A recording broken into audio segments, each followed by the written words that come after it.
डरना नहीं है रिजेक्शन से। भाई देखिए, किसी से भी पैसा निकालना बहुत आसान नहीं, ठीक है। किसी से भी उसको बोलना कि इतना खाता खोल दो, आसान काम नहीं है, लेकिन आप उनको कन्विंस कराइए। और आपके पीछे क्या है? आपके पीछे सरकार की ताकत है, लोगों का ये सरकार का विश्वास है। वहीं कोई कुरियर वाला जाएगा या कोई अगर चिटफंड कंपनी वाला जाएगा, उसको तो खड़ा होने भी नहीं देगा।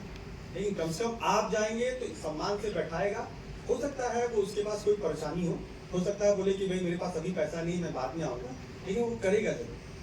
तो आप लोगों से जुड़ने की कोशिश करिए और ये निकाल दीजिए जो भी एरोगेंस है, जो भी हो है, कि निकाल दीजिए कि कोई खाता नहीं खोलता, खोलेंगे खाते।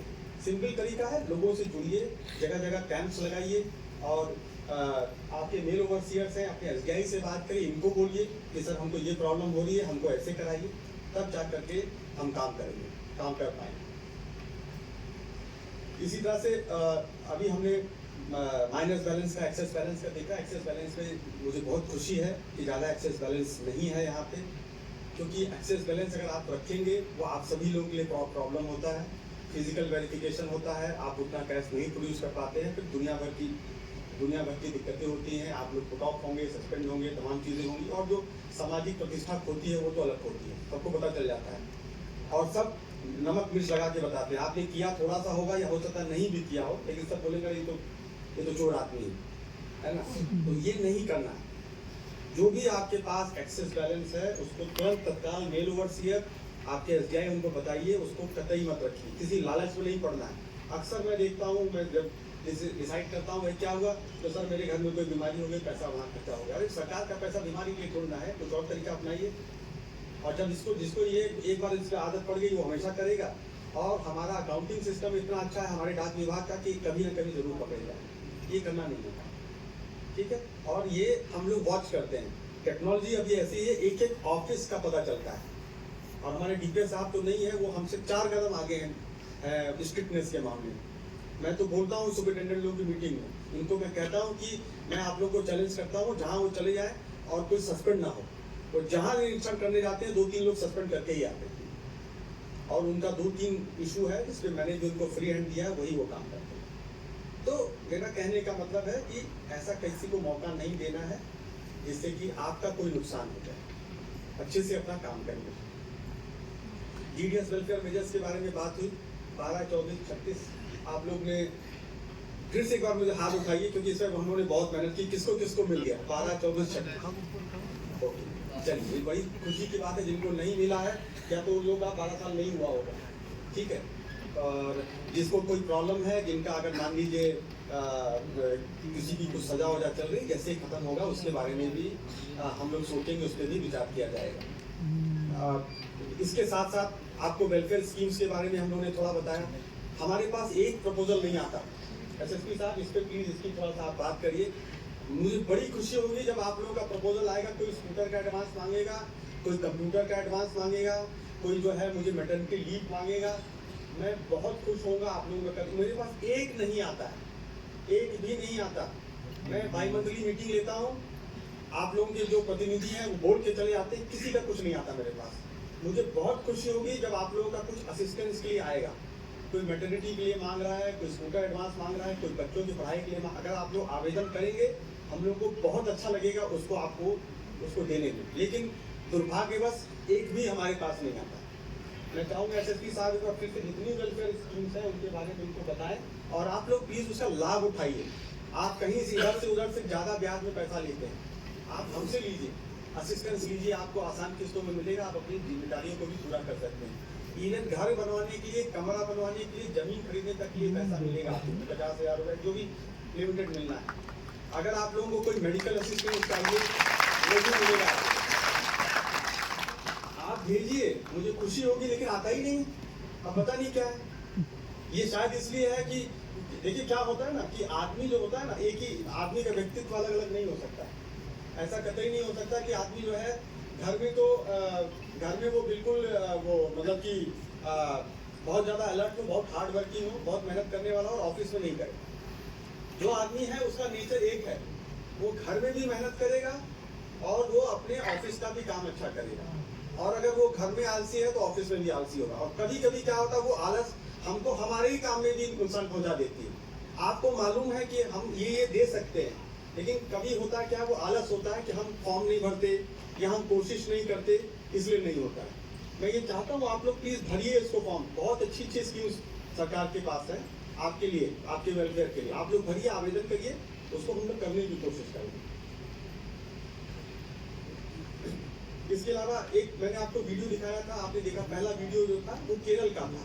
केरल, अगर आप लोग केरल में एक साइलेंट वैली है, साइलेंट वैली एक बहुत खूबसूरत एरिया है, वहाँ पे आपने देखा एक लड़की थी जो बीपीएम थी और एक लड़का था जो एबीपीएम था। उसको दिखाने का मकसद ये था कि अब आप देखिए सुदूर घाट, वो वेस्टर्न घाट जिसको बोलते हैं, पश्चिमी घाट, वहाँ गांव में जंगल में कोई और पहुंचा है? आप बताइए, कहीं कोई और नामो निशान था? कहीं कोई रेलवे था, कुछ था? सिर्फ हम थे। ये हमारी पहुंच है, हम कहीं भी पहुंच सकते हैं। जरूरत है पहुंचने की, लोगों तक जुड़ने की, उनको अपनी बात बताने की। आप जब लोगों को अपनी बात बताएंगे, लोग जरूर जुड़ेंगे। हो सकता है समय लगेगा, लेकिन आपको कहीं ना कहीं उसका फायदा जरूर मिलेगा। जनसंख्या इतनी बड़ी वर्क फोर्स है हमारे पास, इतने लोग हैं, आप लोग एक एक चप्पा चप्पा आपको कवर कर लेना चाहिए। सुकन्या ग्राम आप सब लोगों को होना चाहिए, आप सब लोगों को, कि आप अपने कम से कम अपने गाँव को तो करा ही डालिए। ये आप लोग कर लीजिए कि हम अपने अपने गांव में सुकन्या ग्राम करा देंगे। उसका सिंपल तरीका है, 100 बच्चियां हैं, आप देखिए 100 में मान लीजिए 50 का हो गया, 50 हमसे हुआ, 25 किसी बैंक से हुआ, 25 और बच्चा, उसको करके सुकन्या ग्राम घोषित करा दीजिए। समाज के लिए काम करिए। हम लोग इसीलिए बैठे हैं यहाँ। आप हमको क्यों सुन रहे हैं? मैं इसलिए सुन रहे हैं, इस कैपेसिटी में सुन रहे हैं क्योंकि हम जुड़े हुए हैं, हम एक ही विभाग के हैं, और उस कैपेसिटी में पोस्ट मास्टर जनरल की हैसियत से आपसे बात कर रहा हूँ। यहाँ पे आके कोई और विभाग का कर्मचारी आपसे नहीं बात करेगा, अधिकारी नहीं बात करेगा। हम जुड़े हैं, हम केवल काम बेसिक है हमारा काम, सब कुछ अलग है, सब कुछ ठीक है, लेकिन जो एक लक्ष्य के साथ हम जुड़े हैं, वो लक्ष्य है कि हमको काम करना है, लोगों को अच्छी से अच्छी सेवाएं देनी है, उनके जीवन को आसान बनाना है। अगर मनुष्य रहते हुए हमने दूसरे की लाइफ को आसान नहीं बनाया तो हमारा रहना व्यर्थ है। हमें दूसरों की लाइफ को थोड़ा आसान बनाना है। मैं आपको बताता हूँ एक छोटा सा इंसिडेंट। प्रयागराज में एक मलिन बस्ती थी, वहाँ पे कोई नहीं जाता था। हम लोगों ने वहाँ पे एक इसका सुकन्या और आधार का कैंप लगाया। आजकल आपको मालूम है कि आधार के बिना बच्चों को 1000 रुपये या स्कूल का जो पैसा उसका कुछ नहीं मिलता। अगर आधार नहीं हो तो उनको राशन कार्ड भी नहीं बने। मेरे पास एक लेडी आई, एक युवती थी, उसकी 30 साल की उम्र थी, 30 से भी कम नहीं, 25-26 साल, उसके 4 बच्चे थे और वो परेशान थी। हम लोगों ने उसका बनाया, उसके 4 बच्चों का, वो केवल रो रही थी, वो केवल रो रही थी कि साहब मेरा कभी बन नहीं रहा था, मैंने बनाया, अब मेरे 4 बच्चों को मुझे कम से कम मैं इनको खाना खिला पाऊंगी, मुझे कुछ राशन मिलेगा, वो खाना खिला पाऊंगा। 25 साल की थी, छोटी सी लड़की, 25 साल क्या उम्र होती है, उसके 4 बच्चे थे उसके। ऐसे बहुत से लोगों का हमने बनाया। जरूरत है आप जाइए लोगों के पास। इन लोगों को कोई खड़ा नहीं होने देता। बैंक वाले तो भगा देते हैं उनको, सोचते हैं, बैंक वाले तो सोचते हैं कि ये कहाँ से चला है, गरीब आदमी है, इसके पास तो कुछ नहीं होगा। हमको सरकार ने ये मौका दिया है कि हम उन तक पहुँचे, उनका काम करें, उनके जीवन को आसान बनाएं। अगर आपके कुछ करने से उसको 1000-1200 रुपये मिलता है, उसका बच्चा होता है, तो आपको वो आशीर्वाद कहाँ लगेगा आपको भी पता नहीं चलेगा। ये सोच करके आप लोग प्लीज काम कराइए। आर्टिकल बुकिंग के बारे में बात हो रही थी, आर्टिकल बुकिंग भी हमको करना है। देखिए अभी क्या है, सरकार जो है ये चाहती है कि हम आत्मनिर्भर बने, हम खुद से अपना जो है अपना इंतजाम हम खुद करें, या हम अपने खुद से पैसे कमाएं। और उसका सबसे अच्छा जरिया है कि हम खुद बुकिंग करें। आप लोग और ज़्यादा कुछ नहीं तो महीने में कम से कम 2 स्पीड पोस्ट बुक कराइए, या 1 स्पीड पोस्ट, 1 रजिस्ट्री बुक कराइए, कुछ ना कुछ बुकिंग कराइए, जिससे सरकार को रेवेन्यू बढ़ेगा। ठीक है, जिससे कि सरकार आपके लिए और अच्छी वेलफेयर स्कीम्स ले आ सकती है, और ज़्यादा आपके बेनिफिट के लिए काम कर सकती है। इसके अलावा अभी नवरात्रि का पर्व चल रहा है, इसके लिए मैं आप सब लोगों को बहुत बधाई देता हूं कि नवरात्र का पर्व ये चल रहा है। और इसमें खास करके जो हमारी महिला सहकर्मी, मैं आप सभी लोगों से रिक्वेस्ट निवेदन करूंगा कि जो हम लोग को सुकन्या का जो टारगेट दिया है उसको प्लीज़ आप लोग कोशिश करिए, निकल के उसको ज़रूर आप लोग करने की कोशिश करिए, जिससे कि देवी माँ का आशीर्वाद हम सभी लोगों के ऊपर बना रहे। और अंत में मैं ट्रेनिंग रिट्रेनिंग के भी बारे में बात करूँगा। मुझे एसएसपी साहब ने बोला है, आप सब लोग प्लीज़ हाथ उठाएं। आप लोग में कितने लोग की वर्कशॉप या ट्रेनिंग हुई है? किसी लोग की हुई है? आप लोग को कभी बुला करके कोई ट्रेनिंग कराई गई, छोटी मोटी बात किया गया? हाथ उठाइए प्लीज़। ट्रेनिंग का मतलब पूरे दिन का ट्रेनिंग नहीं, मतलब कि कभी बुलाया हो, कभी कोई वर्कशॉप किया हो, आप उस तरह की ट्रेनिंग और कराइए। डाक कर्मयोगी है, डाक कर्मयोगी के बारे में आप कितने लोग जानते हैं, जरा बताइए। डाक कर्मयोगी, डाक कर्मयोगी, ओके। तो डाक कर्मयोगी का एक बार फिर से वर्कशॉप कर दीजिए। डाक कर्मयोगी जो पोर्टल है उस पर कम से कम 250 से 300 कोर्सेज हैं, छोटे छोटे कोर्सेज हैं, 15 मिनट के, 20 मिनट के, घंटे भर के कोर्सेज। आप लोग उन कोर्सेज को देखिए, वो फ्री ऑफ कॉस्ट कोर्सेज है। आपको उससे बहुत जानकारी मिलेगी, हमारे काम के बारे में भी जानकारी बढ़ेगी। आप इसके अलावा आप अपने जीवन को कैसे और अच्छा बना सकते हैं, क्या और कैसे अपनी प्रगति कर सकते हैं, उसके बारे में भी आपको जानकारी मिलेगी। तो कहने को तो बहुत कुछ है और मैं उम्मीद करता हूँ कि मैं अपनी बात आप लोगों को समझा पाया हूँ और ये मेरा विश्वास है और आप मेरे ऊपर विश्वास कर सकते हैं कि हम एज अ फैमिली काम करेंगे, एज अ टीम हम लोग मिलके काम करेंगे। हम सब लोग एक फैमिली हैं। आप लोग की कोई परेशानी है तो हम लोगों की परेशानी है, जितनी हो सकता है कोशिश हम उसको करेंगे। लेकिन ये है कि हम सब लोगों को मिल करके एक ही लक्ष्य है। लक्ष्य ये है कि जो विभाग ने जो टारगेट दिया है वो करें, और उससे ज़्यादा बड़ा लक्ष्य है कि हम जन सेवा करें। अभी तो हमारा लोगो भी बदल गया, माननीय मंत्री जी ने अभी पहले हमारे लोगों को उन्होंने बदल दिया। पहले भारतीय डाक का जो लोगो होता था उस पर लिख दिया गया है डाक सेवा जन सेवा, वो घोषित हो चुका है। तो मेरा आप लोगों से यही उम्मीद है, मैं आप लोगों से सहयोग की आकांक्षा करता हूँ। हमारी जो भी मंडल लेवल की टीम है आपसे सहयोग की आकांक्षा करती है और मैं ऐसा सोचता हूँ कि हम एक परिवार हैं और हम मिलजुल करके आगे बढ़ेंगे और नित नए कीर्तिमान आजमगढ़ मंडल में भी स्थापित करेंगे। और आजमगढ़ मंडल जो है गोरखपुर परिक्षेत्र में बाकी मंडलों के लिए एक ऊर्जा देने का काम करेगा और एक नए नए उदाहरण प्रस्तुत करेगा।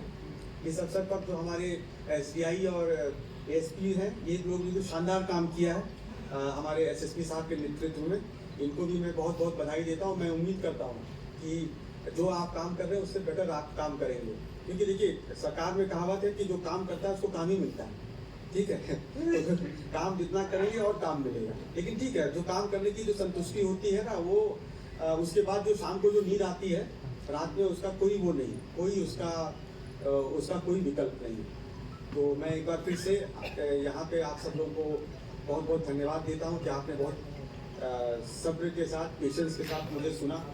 और मैंने जैसे पहले भी कहा था कि जब मैंने आप लोगों को बुलाया यहाँ पे और जब बताया, तो उसका कतई ये मतलब नहीं था कि हम आपको ह्यूमिलिएट करें या आपको सबके सामने इंसल्ट करें, वो नहीं था। मकसद ये था कि हम देखें कि हम कहाँ खड़े हैं। 6 महीना बीत गया, हमने क्या काम किया, और आप लोग खुद देखिए कि क्या जो हो रहा है वो आप ठीक हो रहा है या हम इसमें अच्छा कर सकते हैं। इसीलिए बैठक हुई है और मैं उम्मीद करता हूँ कि आगे 1-2 महीने के अंदर आप लोग बहुत अच्छे से काम करेंगे और जो परफॉर्मेंस होगा आजमगढ़ डिवीज़न का बहुत अच्छा परफॉर्मेंस करेगा। इसके अलावा यहाँ पे जो आईटीबीपी के जो मैनेजर्स हैं, ये लोग भी बहुत अच्छे हैं। ज्योति हैं, ज्योति ने मेरे साथ मिर्ज़ापुर में काम किया है, बिल्कुल आदिवासी एरिया, वहाँ इन्होंने शानदार काम किया है। उनका अभी मैं नाम नहीं जानता लेकिन ज्योति के साथ मैंने बहुत अच्छे से काम किया है। और आपकी ये भी टीम बहुत अच्छी है और आपको हर तरीके जो भी बैक ऑफिस सपोर्ट है, आपका मोबाइल में कुछ इशू है, कुछ भी है, ये आपको हर तरीके से मदद करेंगे। कहने का मतलब हमारे पास बहुत अच्छी टीम है, बस हमको करना है। हम सबको मिल करके अपनी नीयत साफ करनी है और एक अच्छी स्पिरिट के साथ जुड़ना है लोगों के साथ और उनको अपना काम करना है। जब आप ये करेंगे तो कोई भी लक्ष्य आपके लिए बड़ा नहीं रहेगा, सब लक्ष्य छोटे रह जाएंगे। तो एक बार फिर से आप सब लोगों को यहाँ पे आने के लिए बहुत बहुत धन्यवाद। और मैं